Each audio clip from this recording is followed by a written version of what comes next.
En réalité, il y a encore énormément de choses à dire au sujet d'Interstellar de Christopher Nolan, tant cette œuvre est dense, et notamment faire d'autres parallèles avec son mentor et maître Steven Spielberg. Il y a notamment cet étrange poème qui est récité par le professeur Brand, incarné par Michael Caine, donc un des acteurs fétiches ou l'acteur fétiche de Christopher Nolan.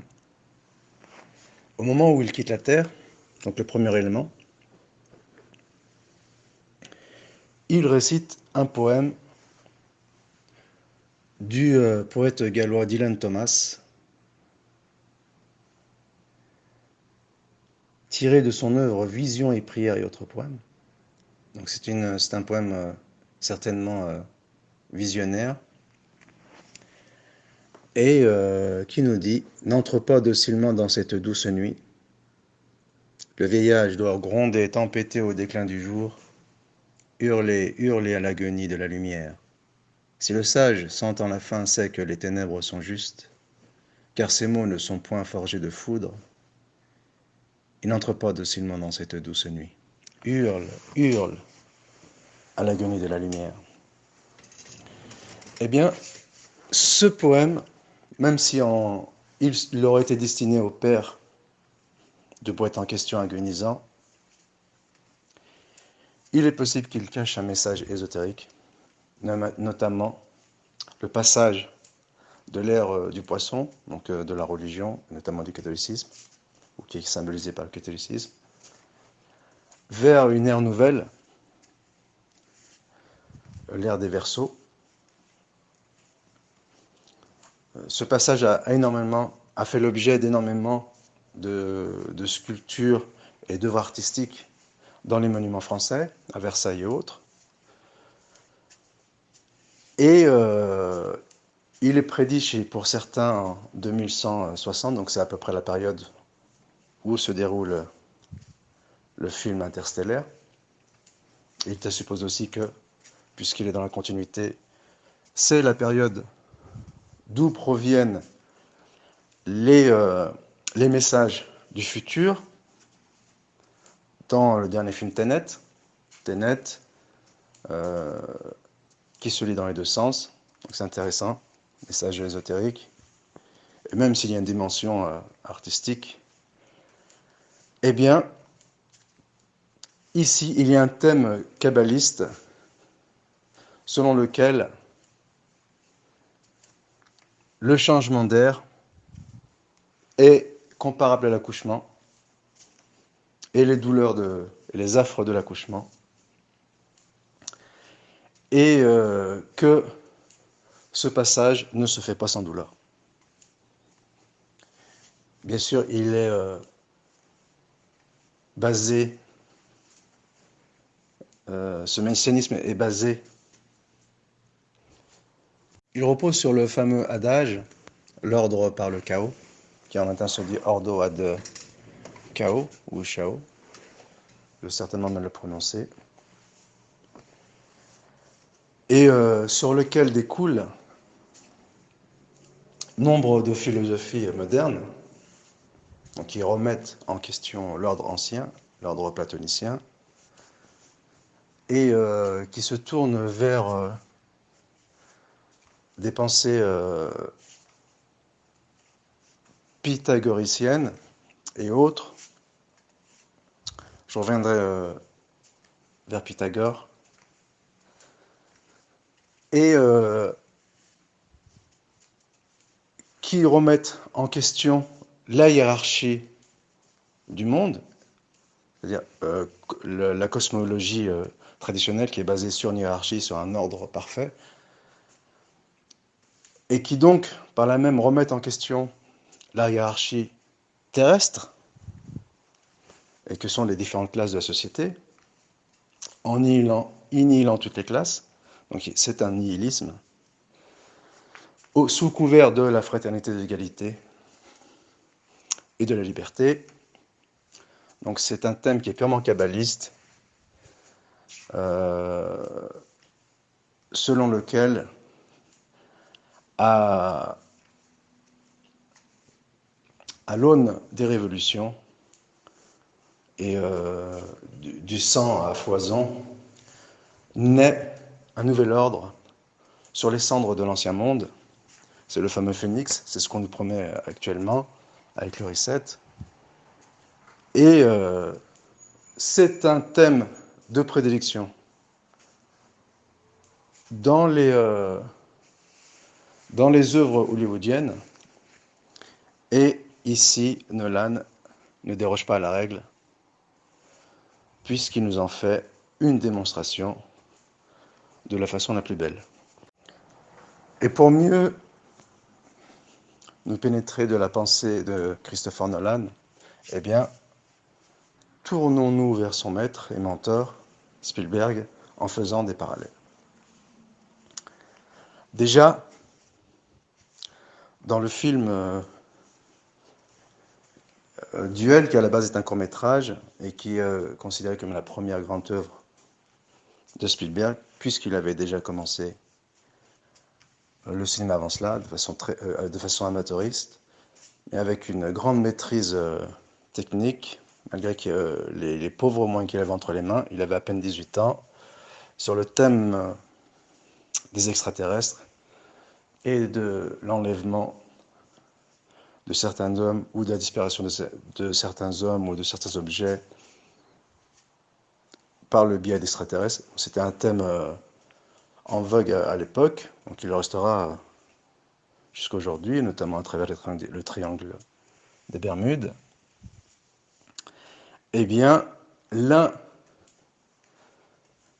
héros du film Duel se nomme David Mann. Et il est dans le film, il veille, lorsqu'il téléphone à la police, à bien prononcer son nom, M-A-2-N. Et dans Interstellaire, c'est le nom qui est donné au professeur sur la planète de l'air, donc qui correspond à l'élément de l'air. Et d'ailleurs, il n'a pas de prénom. Donc, on comprend qu'il peut éventuellement s'appeler David, avec toutes les connotations que ce prénom a dans le messianisme kabbalistique. Et c'est lui, donc le Dr Mann, qui est joué par Matt Damon, qui va attenter à la vie du héros, Cooper,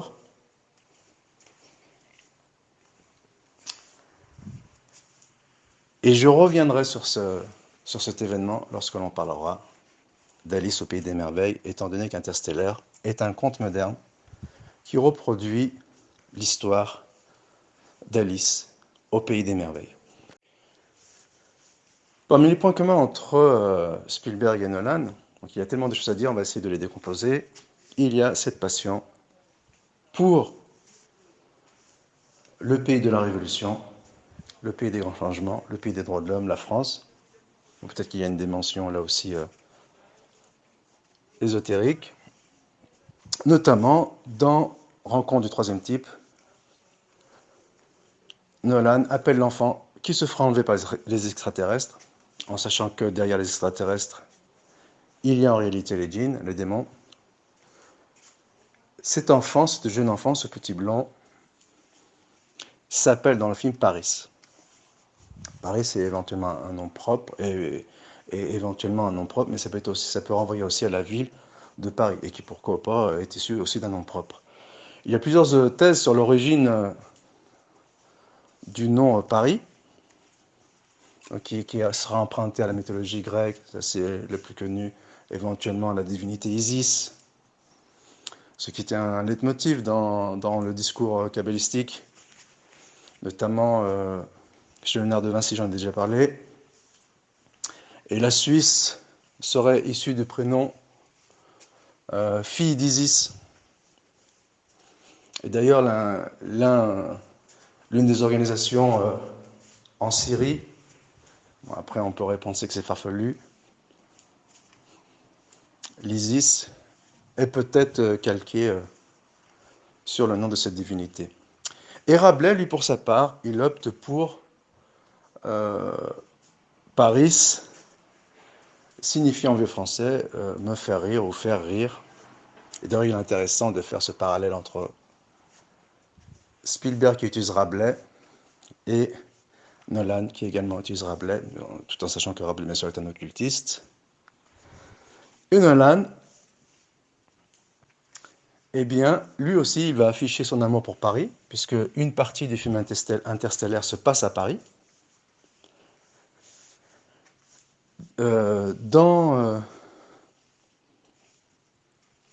Sur une, il y a notamment cette promenade sur le pont de Bir Hakeim, qui fut également utilisée pour le film obscène de Bertolucci, Le Dernier Tango à Paris. Et il y a aussi, dans l'une des scènes du film qui se déroule à Paris, donc en plein rêve, il y a une tranche des quartiers parisiens qui vient se juxtaposer de façon symétrique sur les quartiers où se déroule la scène et qui font penser à l'adage hermétique ou à la devise hermétique, ce qui est en haut est en bas. Donc il y a plusieurs degrés de lecture de cette devise. Il y a notamment une dimension astrologique, mais il y a aussi une dimension ésotérique, c'est-à-dire que le monde d'en haut reproduit, le monde d'en bas reproduit le monde d'en haut, et parfois de façon perverse, c'est-à-dire qu'il reprend les codes de la religion monothéiste pour mieux les pervertir et les transgresser. Donc ici, Nolan nous annonce la couleur, mais nous ne sommes pas au bout de nos surprises. Et parmi la fascination commune entre Spielberg et son disciple à l'égard de la culture française, il y a Edith Piaf, que l'on retrouve tant dans Soldat Ryan que Inception. Et pour rester avec la mythologie, donc nous étions dans la mythologie égyptienne avec Isis, qui donnera éventuellement Paris, il y a le dieu Pan. Alors Pan est intéressant à plus d'un titre, puisqu'il marque la fin de l'Antiquité et de l'hégémonie occultiste. Et ces trois pendants, ou ces trois piliers qui est condamné par le Coran, et que sont l'idolâtrie, donc avec la sorcellerie, la magie, le meurtre, donc avec le sacrifice humain, et l'adultère, donc avec les orgies qui se déroulent dans les temples. Et peut-être qu'à l'époque on ne nommait pas cela comme cela, mais et éventuellement les tortures et viols pédophiles qui devaient certainement s'y dérouler, eh bien l'avènement du Christ a mis un terme à l'occultisme de l'Ancien Monde. Et d'ailleurs, selon l'adage qui a été repris par notre rosicrucien Rabelais, Pan est mort, Pan est mort. Donc Pan est mort avec l'avènement du Christ. Et avec la mort de Pan, il y a la mort du panthéisme, étant donné que l'un des noms de Pan était tout, le tout, pour dire que Dieu est assimilé à la création. Et c'est ce qui a permis la recrudescence, ou en tout cas l'usage à outrance du culte des idoles et de l'idolâtrie. Donc contrairement au monothéisme juif et chrétien, même si bien sûr l'un et l'autre ont été dévoyés, et notamment le christianisme chrétien, puisque le christianisme, enfin la Trinité, christianisme chrétien est un pléonasme, ou une redondance. Et notamment, étant donné que le message de Jésus n'avait pas une portée universelle et qu'il était destiné aux brebis égarées d'Israël, et que malgré cela, les pagano-chrétiens l'ont adopté et lui ont attribué une dimension universelle, sauf que Jésus a évolué dans un monde décadent, donc toutes les civilisations environnantes étaient décadentes, soit la civilisation perse, les civilisations les anciennes civilisations orientales, de l'Égypte, et donc qui ont donné le relais aux nouvelles civilisations montantes, grecques et romaines, mais elles-mêmes étaient décadentes, c'est-à-dire qu'après avoir pris le relais des civilisations orientales, Rome et la Grèce antique, Athènes, ont atteint des hauts degrés de décadence, ayant accédé à la troisième phase de décadence, qui est la superficialité, j'en ai parlé. Donc, ils sont passés les deux premières étapes, qui étaient l'étape émotionnelle et intellectuelle des civilisations. Donc, ils étaient en pleine étape de la virtualité, donc qui a été un terrain propice à l'ésotérisme. Et c'est la raison pour laquelle, n'en déplaise à Pierre Hillard, très tôt, la religion catholique, elle a adopté des thèses gnostiques, dont la thèse panthéiste, à la différence où le panthéisme païen ancien, il englobait toute la création, et le panthéisme chrétien, c'est un panthéisme particulier qui est confiné en la personne de Jésus, et bien sûr à partir de là, il y aura une extension chez les saints chrétiens. Donc le culte des saints, et bien sûr, il concerne il est commun en trois religions, en dehors de l'orthodoxie musulmane, qui est décrié par notre ami Hindi. Je reviendrai dessus ultérieurement ou dans une prochaine vidéo. Et donc, ce paganisme panthéiste antique qui a revu le jour dans le monde moderne, ou depuis la Révolution française, d'ailleurs dès la Révolution française, l'occultisme a redoré ses lettres de noblesse, ou a repris ses lettres de noblesse, paradoxalement, avec l'essor de la science. Donc, il y a souvent un lien occulte entre la science et l'occultisme. Et même dans la science actuelle, ce qu'on en appelle le transhumanisme, qui est dans la continuité de cette émancipation du monothéisme à partir de la Renaissance, eh bien, l'occultisme, panthéisme, consiste, et c'est exactement la définition de l'humanisme, consiste à laisser libre cours à ses passions en vue d'émanciper l'homme des carcans de la révélation.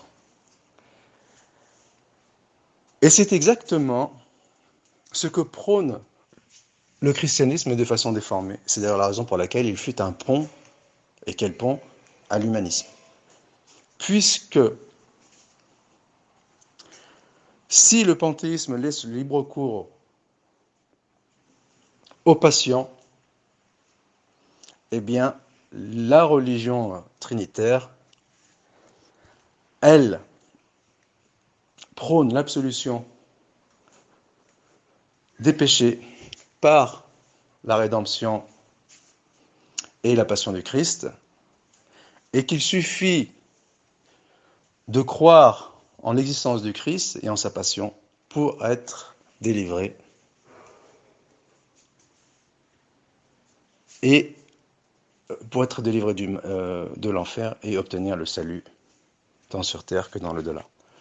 Et cette vision qui est purement platonicienne, qui consiste à confiner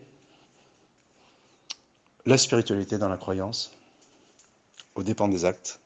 Et c'est exactement ce que Pierre ou Jacques réfuta à Paul de Tarse, l'infiltré, le premier infiltré, dont ne parle pas, bien sûr, Hilar. Et dans le fameux débat qui les opposa, sur le thème de l'importance des actes, ou sur le thème du salut par les actes, et non pas de la simple connaissance, qui est un thème étranger à la religion chrétienne, et qui lui fut greffé par l'intermédiaire des néoplatoniciens, notamment par le biais de l'école d'Alexandrie, j'en ai déjà parlé par le passé. Eh bien, notre ami Spielberg, il nous fait revivre la légende de Pan, mais elle avait été remise à l'ordre du jour par le passé. On sait exactement la propagande humaniste et sous fond occulte qui éventuellement échappe à beaucoup de ceux qui en font l'apologie. Et c'est d'ailleurs tout l'intérêt de l'occultisme. Eh bien, Spielberg nous remet à l'ordre du jour le mythe de Pan, avec Peter Pan dans son format film Hook ou la revanche du Capitaine Crochet, en sachant qu'en réalité, la légende de Pan, même si elle a été interdite par l'Église officielle, elle est restée présente durant toute la période chrétienne, ou sous l'ère de l'Église, ou sous la domination de l'Église, et notamment à l'aide des résurgences, avec le Baphomet des Templiers, et qui était symbolisé par un bouc hermaphrodite. Hermaphrodite qui est ici l'hermaphrodisme du Baphomet est très intéressant, puisqu'il envoie exactement à la théorie du genre, n'en déplaise à ces tenants qui se revendiquent du modernisme, alors qu'ils ne refont que reprendre les codes anciens du Baphomet, et donc du paganisme panthéiste. Eh bien,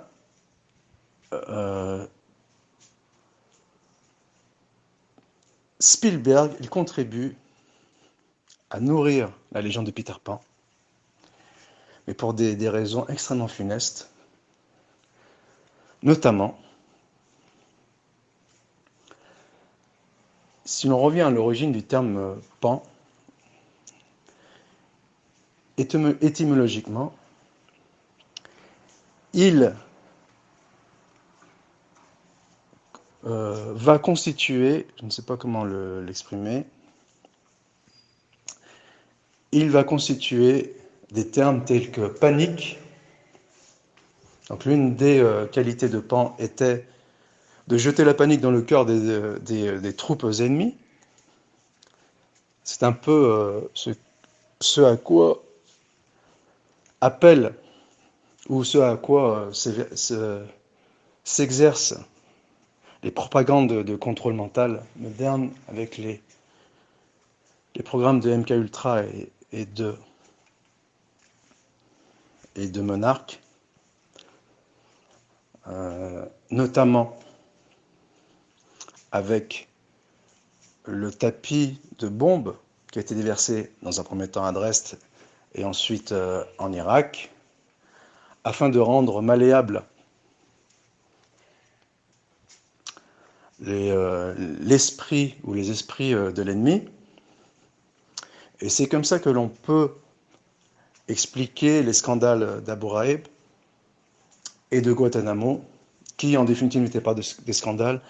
Il est possible qu'ils étaient voulus en vue de créer ce traumatisme et la panique dans les rangs de l'ennemi, mais aussi de ses propres concitoyens ou de ses propres citoyens, puisqu'il s'agit de l'élite. Et d'ailleurs, il est possible que la phobie du vaccin actuellement entre dans cette volonté de créer des traumatismes en vue de rendre les esprits malléables. Eh bien, dans Abu Ghraib, il y avait un homme enchaîné à des à des fils électriques. Bon, c'était pour mimer, mimer les tortures anciennes, mais il avait sur lui un drap ou une couverture qui lui faisait ressembler à un oiseau. On pourrait penser à un corbeau, mais il peut tout autant s'agir du phénix. Et d'ailleurs, un film de propagande qui va sortir prochainement, du propagandiste Michael Bay, dont le titre est Songbird. Donc bird a une connotation occulte, l'oiseau, notamment l'oiseau bleu que l'on voit dans les dessins animés. Eh bien, l'affiche du film est un oiseau qui ressemble étrangement à cette scène de torture.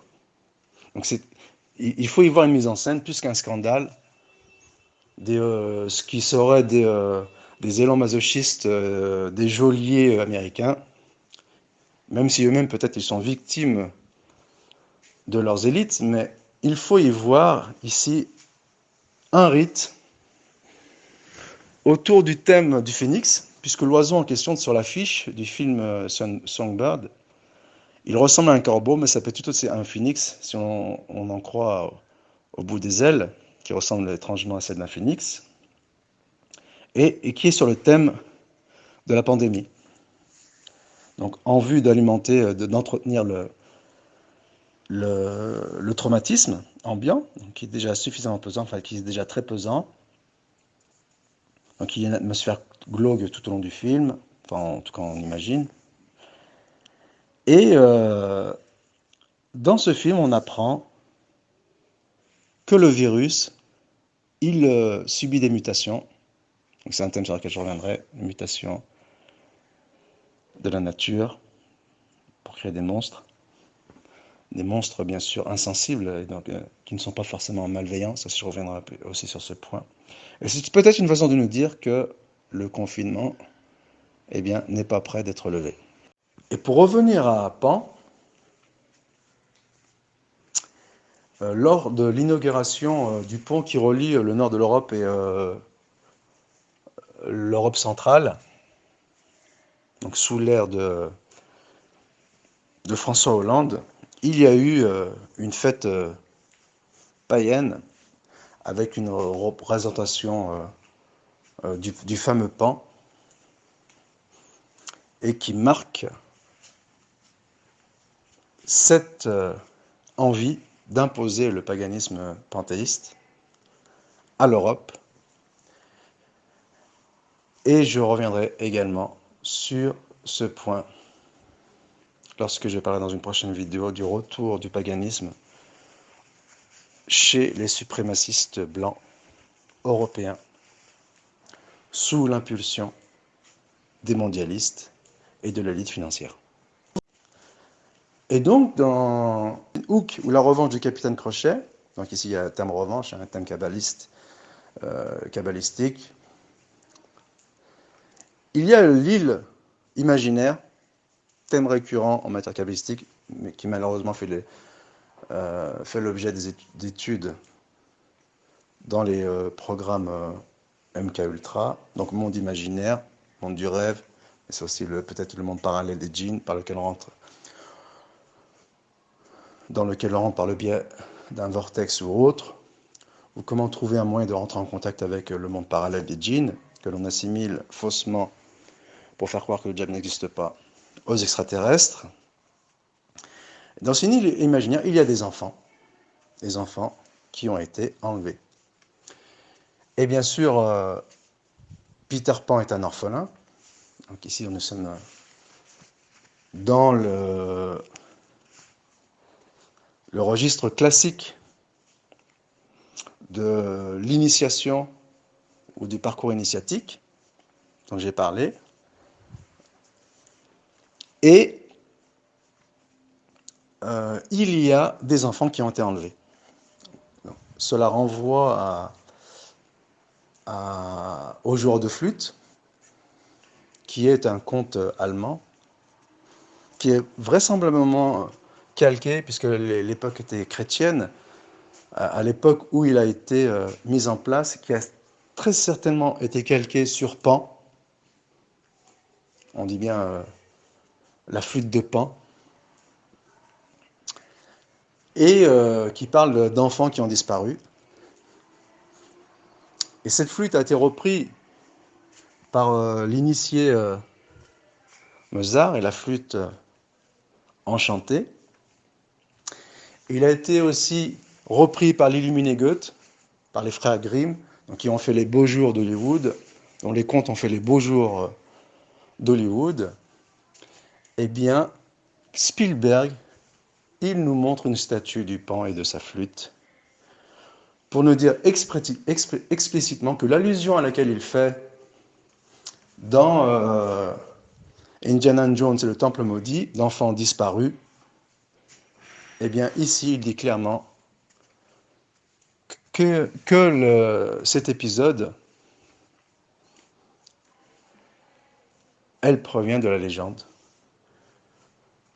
de la flûte, du joueur de flûte, et par voie de conséquence, du dieu Pan. Il est intéressant également que ce fameux dieu Pan, ou le mythe du Pan, qui sont représentés par un bouc comme on l'a dit, eh bien, il a des connotations érotiques et sexuelles.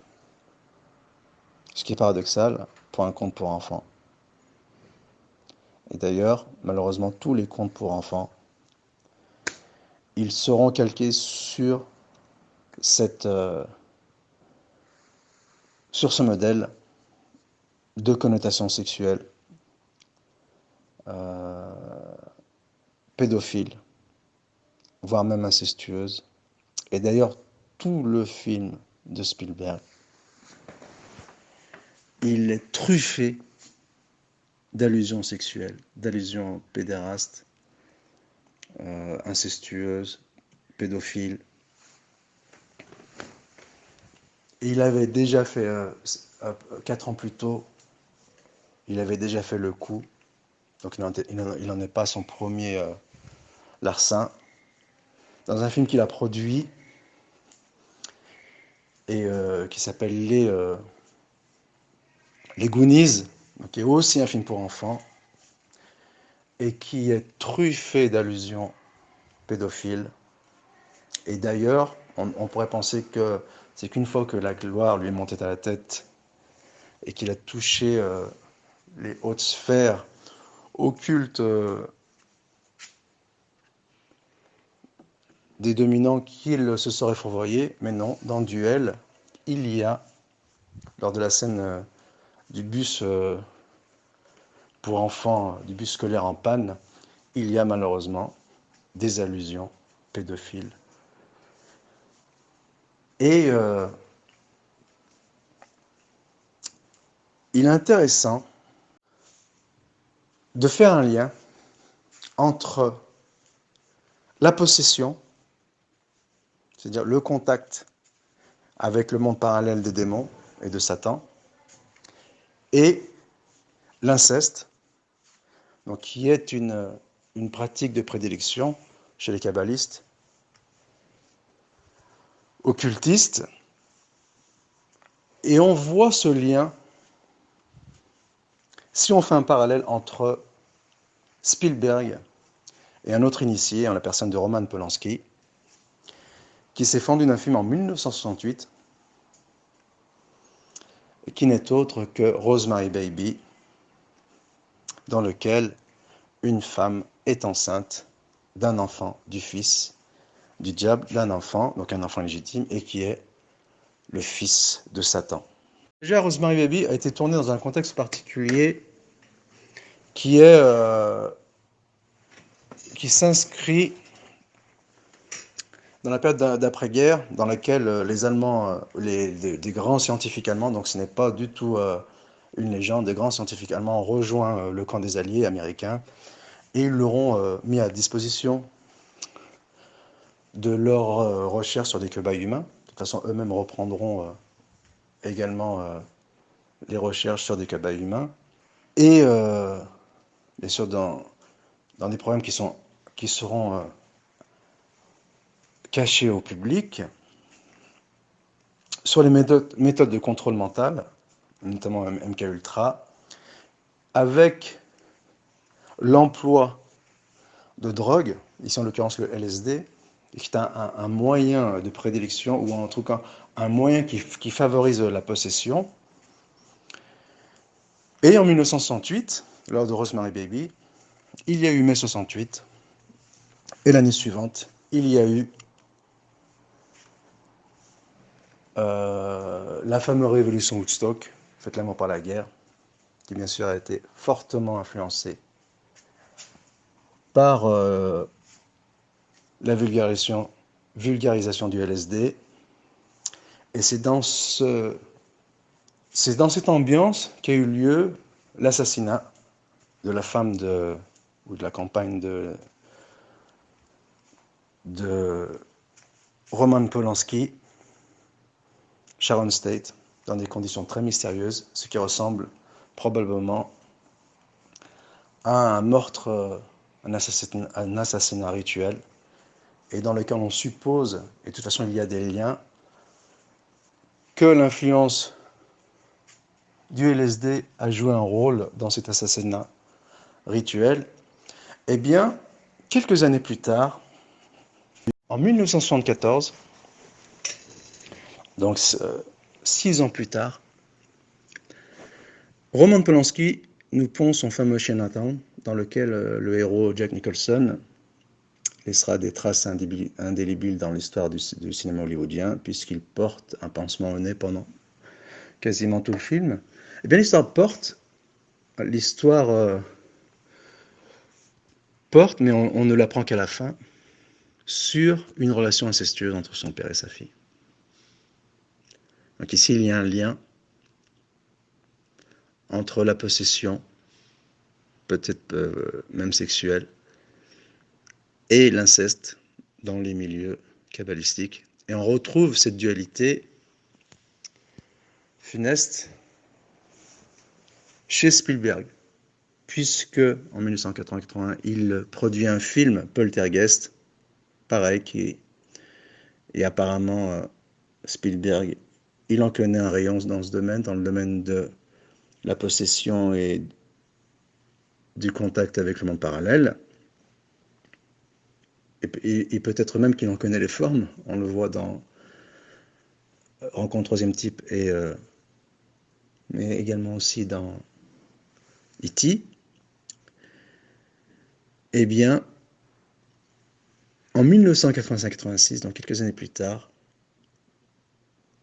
Spielberg, il va réaliser un film. Donc là, le premier, Poltergeist, il l'a produit, mais le second, il va le réaliser, et ce qui est la couleur pourpre, et ce qui se passe dans le sud des États-Unis, ségrégationniste, au sein d'une famille noire qui a eu un destin très noir, et notamment des relations incestueuses entre le père et les filles, à qui il a même fait des enfants, et l'un des enfants a été enlevé par le père, et la fille n'avait pas eu connaissance de ce qu'il est devenu. Voilà pour le lien entre l'initié Roman Polanski, qui a été accusé de pédophilie, donc il était recherché aux États-Unis pour pédophilie, et l'autre initié, Spielberg, qui a été accusé également de pédophilie. D'ailleurs, il a été blanchi par un documentaire qui le présente sous les traits d'un père aimant et affectueux, alors que la réalité du bonhomme est qu'il est un monstre,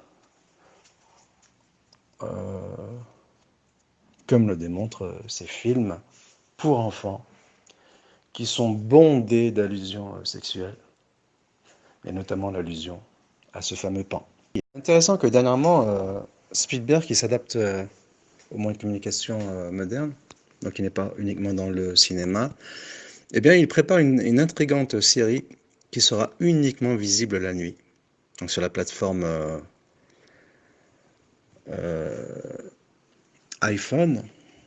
smartphone, pardon, et qui sera visible uniquement la nuit. Ça nous en dit un peu plus, ce qui nous en dit long sur le personnage qui est peint comme un génie, certes, mais n'oublions pas que le terme génie provient du terme djinn, et qu'il a souvent été utilisé à juste titre, notamment pour Léonard de Vinci. Mais le monde moderne a oublié ce versant de l'histoire. Et dans son fameux Hook, ce film sur Hook, film pour enfants, il y a l'enfant, le fils des héros, Peter Pan, Robin Williams, lorsqu'il est en âge adulte.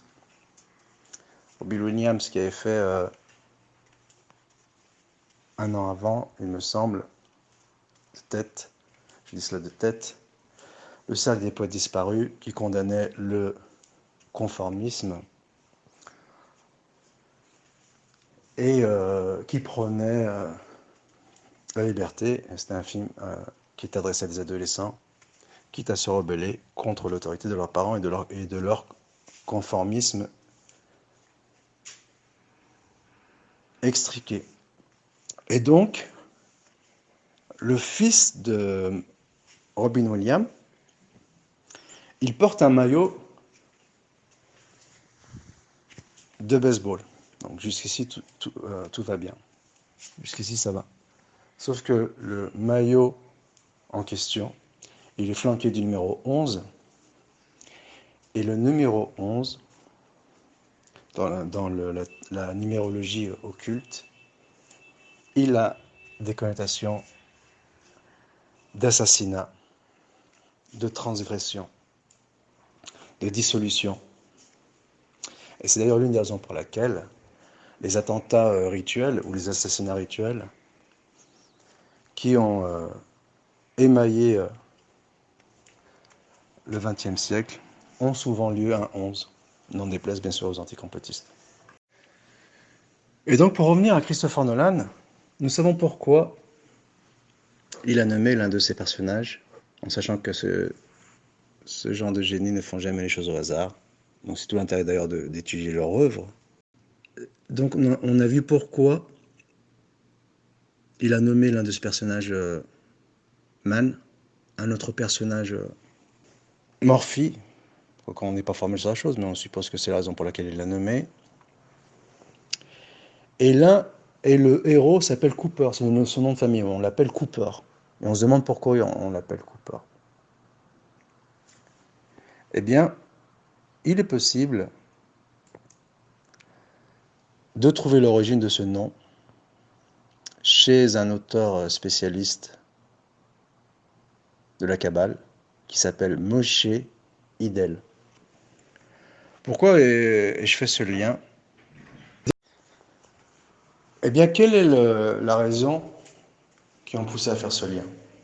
La première, c'est que le fameux Cooper, comme ne le lit pas le film, il s'appelle Joseph. Donc Joseph, le lien, il est vite fait avec Youssef, le prophète Youssef, dans son film Inception, puisque on suppose qu'il faisait allusion au prophète Youssef, Joseph, qui était spécialisé dans l'interprétation des rêves,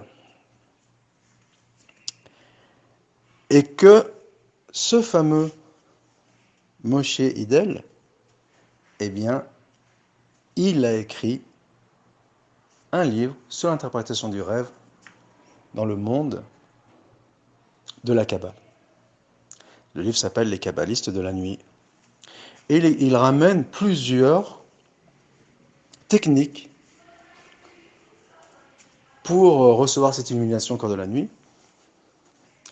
L'une étant les pleurs, l'autre étant le questionnement. Et on retrouve le questionnement avant d'entrer en phase d'hibernation de la part du héros Cooper. Et il pleure à la fin lorsqu'il revient en arrière, dans le monde présent, par rapport au monde de sa fille, dans lequel il se voit, exactement comme Alice au Pays des Merveilles. On reviendra sur le lien entre Alice au Pays des Merveilles et Interstellar. Et bien sûr, la comparaison ne s'arrête pas ici. Mais avant de ramener l'élément probant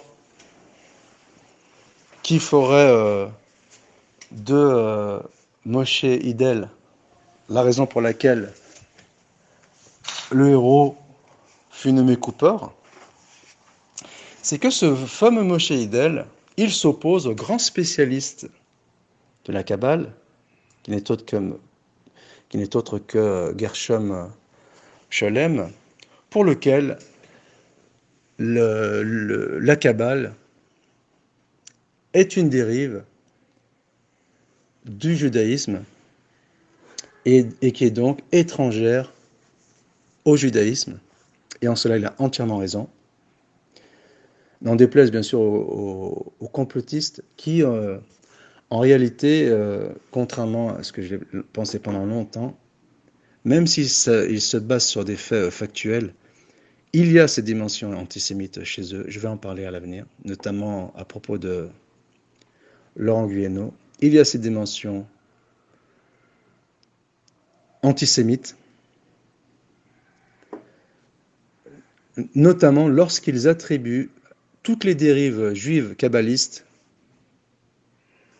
au texte fondateur juif, qu'est la Torah, même si ce n'est pas entièrement faux, mais cela reste malgré tout une dérive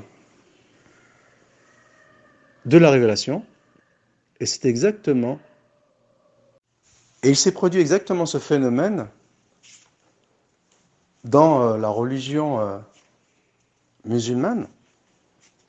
Donc pour celui qui étudie l'hérésiographiie, il en connaît un rayon dans ce domaine.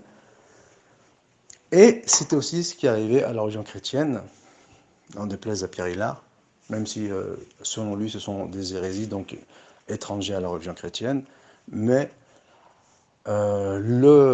l'occultisme n'est pas propre à la religion juive, il a infiltré les trois grandes religions, même si dans les trois l'islam s'en sort mieux.